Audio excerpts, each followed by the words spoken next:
Good afternoon. So here we are changing these ignition coils and spark plugs. So you might be like me and get too far ahead of yourself and buy a bunch of tools and wrenches and sockets and everything else that you might need in the world. But let me tell you simply what you need. So mine is a 2011 Toyota Corolla. The main thing you need, and the key to this that you need, that I finally realized after 4 attempts of going to the auto shops, are 2 pieces that are most important if I can try to disconnect them. Because apparently my cameraman does not want to record me. So I'm here one-handedly trying to record it. So give me 1 second while I try to disconnect this. Alright, so back to what I was saying. So the 2 important pieces actually is this universal joint here. It makes everything easier from slipping your extenders down or any type of, what's the word of this? What is it called? Ratchet. A ratchet. So any type of extenders, deep sockets, this would be great to help you not bump into this so much. All right, now the thing and the key that I couldn't figure out all this time was a deep socket. So now while extenders like this is helpful, you do need a deep socket. And the cause of that is because regardless if you use any type of other socket, you'll see that the depth of it is much shorter in comparison to this deep socket, which makes sense, right? Because when you look at these spark plugs, you need them to reach this point right here. And it basically is faced this way. So none of these will actually fill the entire length of that, which is why you need a deep socket. So for the sizes, because I ended up buying halves and 3/8. Now, the halves was because of someone that we were trying to trust inside the auto parts store. But the main thing is you need 3/8 when it comes to a Toyota Corolla. Because of these, the actual width of them cannot fit a 1/2, which is why it's super important that you have 3/8. And that goes for if you use extenders, if you go to any connection parts, and of course you need this in 3/8 as well, so that the extenders and everything aligns perfectly. So outside of that, it's actually very simple. And you'll see a bunch of tutorials on how to actually get it done. The main gist of it, because the main thing is I wanted to go through the parts of making sure that you have this universal joint along with a deep socket. And what sizes are these? This is 14 millimeters that you'll need for there. And these that you actually unscrew from with this is a 10 millimeter. And we did buy new coils. And we did buy new spark plugs. Basically how it originally looks is one of these is inserted in here on top of the spark plug. First thing, make sure you disconnect this. That goes in here. You take out the ignition coil. You unscrew your spark plug, which remember we're using that 14 millimeter, but with a 3/8 thickness with a deep socket so that you can get in there to fit the height of the spark plug. So you unscrew that, take it out, you put your new spark plug in, you get your new ignition coil if needed, you just tighty-ighty, righty, twisty-turny, then you plug them all up, and you should be good to go. So now we'll find this out. Thank you to my husband for being that handy-dandy recorder. If you could just lift it up just a little bit, right here is perfect. Alright, so remember the magnetic deep socket, right? I like a little extender, right? Which I think is very helpful. You want to at least have the extender the size of your ignition coil so you know you're going all the way down. So we have the Denso spark plugs. All right, I'm gonna pop this bad boy out. You'll see it looks like it's been pre-greased. I don't know if you can see these little raindrop looking things, but if you can, it looks like they have some kind of grease or something in there, because I am unsure whether or not to use anti-seize, like some just suggest. There's some people that say not to. And remember, this is magnetic, so it's gonna hold it. So you don't even need the rubber hose either. This is just a one thing deal.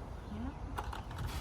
So, spark plug, deep socket, universal joint, extender. Everyone needs one, okay? Right, husband? Husband was not on board, but I was on board. Look at how easy. Drop it in. You wanna come a little bit closer? So no hose action. You know it's magnetic, so it's not gonna leave or fall.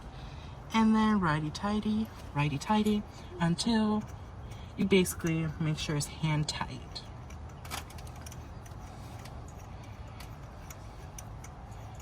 And we're almost there. See, there we go. Hand tight. Remember this button right here? If you can see this silver thing, basically goes in. I don't know if you can tell, you see? That black thing coming out. This goes in, lock it in, and this changes the direction of how you can twist. This is like away from you, this is toward you. So we're gonna go toward me, so we're going to righty-tighty. So push it down, lock it in, square to square. Are we good there? All right, now, feeling pretty tight.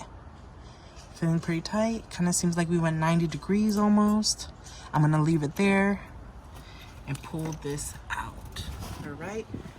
So now, since we replaced all of our spark plugs, last step, really easy step, is ignition coils. Now, I was looking everywhere.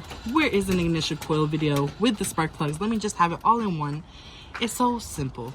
Ignition coils is basically just a part that you buy, right? So how you know that you might need to replace, of course, is if you're having engine misfires or something along the lines. But also, if you look at your coil, you'll see there's a big difference between a brand new one and not so new one. This is actually the one that had an engine misfire, and now I'm learning new things. Now, what I also saw that other people do is use some dielectric grease. This kind of looks like there's something interesting, but I did put some paste in here. Let me show you the exact name of it actually. Because this right here is what they say, hey, do you want some spark plug grease? I said, sure. So this is what I'm using. And I just put a little bit on the inside rim of all four. Now again, whether we need the anti-seize might be up for discussion. Maybe next time. Hopefully there won't be a next time in the near future. But someone will let me know whether or not I did the right thing. But for the coils, let me show you what we got. So we did get the Duralast brand ignition coil multi-pack. I'm kind of scared, you know, because this is the first time I'm changing my ignition coils. So hopefully these last a long time. I heard they go 80,000, 100,000. Should be good. All right. So basically, to install, you'll see there's this part and this part. This is your connector. This is basically where your screw goes in. You just have to make sure and put them in, and I'll actually sit them all down first. Make it a little simpler. Try to not make it a long video. So that you're in and out. Oops, that one goes this way, because as you'll see that note there. And your connectors, of course, look like this, right? So what we're gonna do now, want to make sure all of them are sitting in a good position on top of the spark plugs. All right, now what I suggest is you hand tie first with this, and then use your ratchet to really lock it in.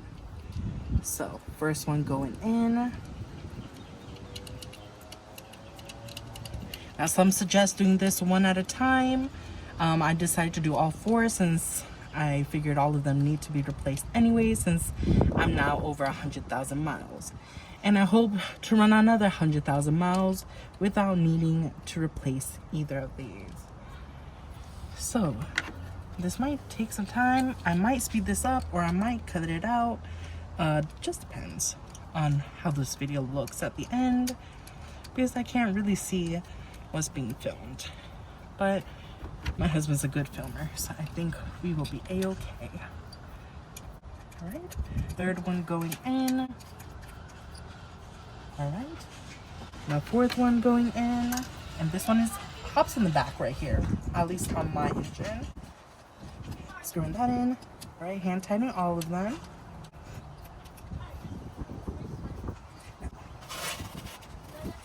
What we're gonna do now is, guess what? So remember how I mentioned that we bought the other 1/2 instead of the 3/8? Basically what you would need for this is any 10mm. Would work on a 3/8 also, but I actually don't have a 10mm for my 3/8, so I'm using the 10mm, which you'll see that 10 right there on the 1/2. Right, so righty tighty means it's going toward you, so you want it this way. All right, so let's go with this one first, which low-key I'm kind of scared about. Because for some reason, I'm not good at tightening these things. Oh, there we go. I got it. I think I just need to be more patient.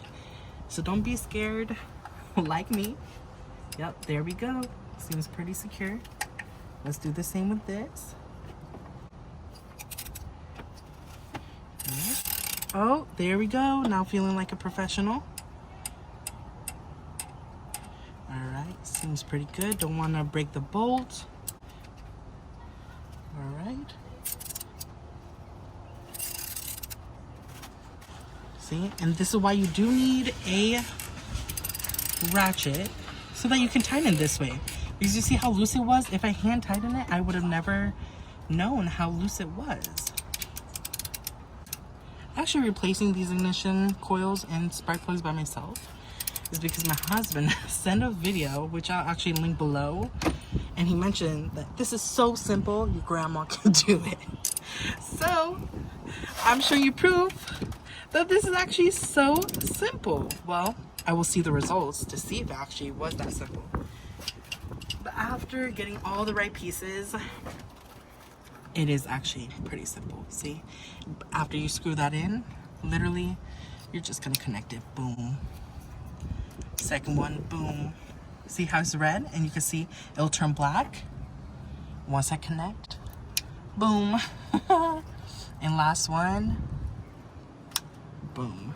So now that we got all these in, we will see if it worked out. And here are the old ones. All right, along with some oil, or sorry, not oil, ignition coils. Put them all here, and we'll close this up, which you'll see in many other videos just show you how to close the lid. I basically showed you how to do a quick install, but I really wish I filmed earlier so I could show you how I uninstalled it. But there's so many videos that if you watch, it's so easy to uninstall. You're basically doing the steps I did, but backwards.